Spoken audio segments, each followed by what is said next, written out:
ఈ రోజు ఎన్నో సమస్యల మీద పవన్ కళ్యాణ్ ఆడపిల్లల సమస్యలు ఎక్స్ప్రెషన్ గా చాలా సమస్యలు ఆయన ఇచ్చేసారండి. మన ఆయుష ఉన్న అమ్మాయి విషయం గురించి కూడా ఆయన చాలా ఇచ్చేశారు. అమ్మాయి మొన్న అంది, నువ్వేం పవన్ కళ్యాణ్, నువ్వేం నాయకుడివి, హెచ్ఎం టీవీలోకి వచ్చి అమ్మాయి అంది, నువ్వేమి నాయకుడివి, నువ్వు రేపొద్దు సీఎం అవుతావా, నీకు ఆడవాళ్ళు ఓట్లు వద్దా అని అడిగింది.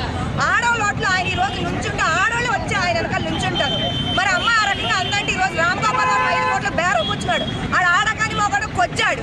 ఆడ ఆడకాని కూడా కొచ్చిన ఆడ తీసుకొచ్చి పవన్ కళ్యాణ్ కనిపిస్తున్నారు. మీకు దమ్ము ధైర్యం ఉంటే డైరెక్ట్ గా రండి. ఎవడైనా సరే అనాలనుకుంటే చాటుమోటు మాటలు, ఇలా ఆడిన మాటలు, చీరలు కట్టుకున్న మాటలు మాట్లాడద్దు. ఎవరికైనా ఏ నాయకుడికైనా దమ్ము ఉంటే పవన్ కళ్యాణ్ ముందుకు వచ్చి మీరు రండి వచ్చి నిలబడండి. ఆయన ఫేస్ టు ఫేస్ కూర్చోండి, చెప్తాడు. మీ ప్రతి మాటకి సమాధానం చెప్తాడు ఆయన. ఇకపోతే వాళ్ళ అమ్మగారితో అమ్మాయి అనిపించారు.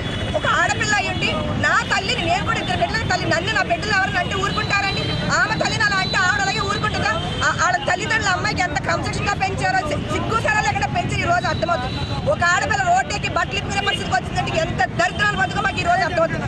ఈ తెలుగుదేశం పార్టీలో ఉన్న జన నాయకులు చంద్రబాబు నాయుడు ఈ తెలుగుదేశం ప్రజల్ని తాకట్టు పెట్టేసి వాళ్ళతో ఆడపిల్ల మన ప్రజలందరినీ కూడా వాడు ఇష్టం ఉన్నట్టు వాడుకున్నాడు.